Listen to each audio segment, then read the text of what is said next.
Hi, I'm Jessica here at Nautilus Mission Control at the Inner Space Center in Rhode Island. And we're joined today by the expedition leader for this leg of the expedition, Dwight Coleman, who's currently in the studio on the Nautilus. So welcome, thank you so much for joining us. And I wanted to start off by asking you, we're just finishing up this fifth leg of the expedition. What were the most exciting things that we found?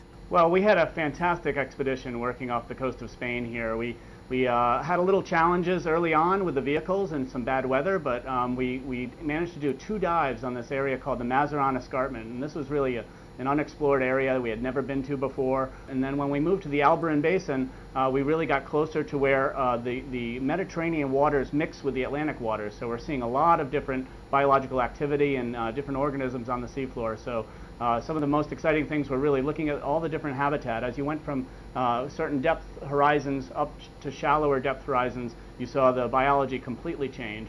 And then we came across a couple of unexpected discoveries, a couple of shipwrecks, one modern shipwreck and one ancient shipwreck. So that was a pretty exciting highlight for the expedition. And really just investigating this complex geology. We're right on the boundary between the Eurasian plate and the African plate. The African plate is moving northward and colliding with the Eurasian plate, and that creates all sorts of complexities on the seafloor. And we were able to image that with our cameras on the ROV and collect a lot of samples of geological material to help us understand more about what's going on here. And I know we took some samples. Do we have any results from those samples yet? We did manage to get a couple of push core samples, a couple of rock samples, and a couple of biological samples. There's no results yet. Already, though, by looking at the rocks, we know that it's basalt. Some of the rocks around here are actually granitic, and you have granitic rocks where you have continents, and you have basaltic rocks where you have ocean basins.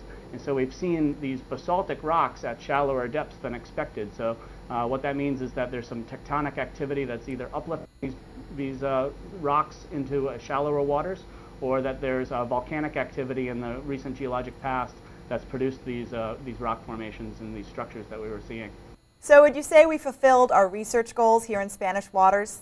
Yeah, I think one of the biggest things that we were able to accomplish here working with the Spanish team and working in these unexplored waters was really to take a look with our eyes for the first time at what's down there on the seafloor.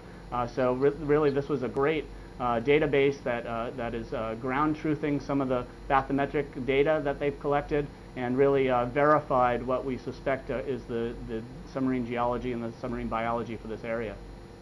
Well, thank you so much, Dwight, for taking the time to talk to us today. It's my pleasure, Jessica. Thanks very much. Again, I'm Jessica here at Nautilus Mission Control. Stay tuned at nautiluslive.org. And now back to the action on the ship.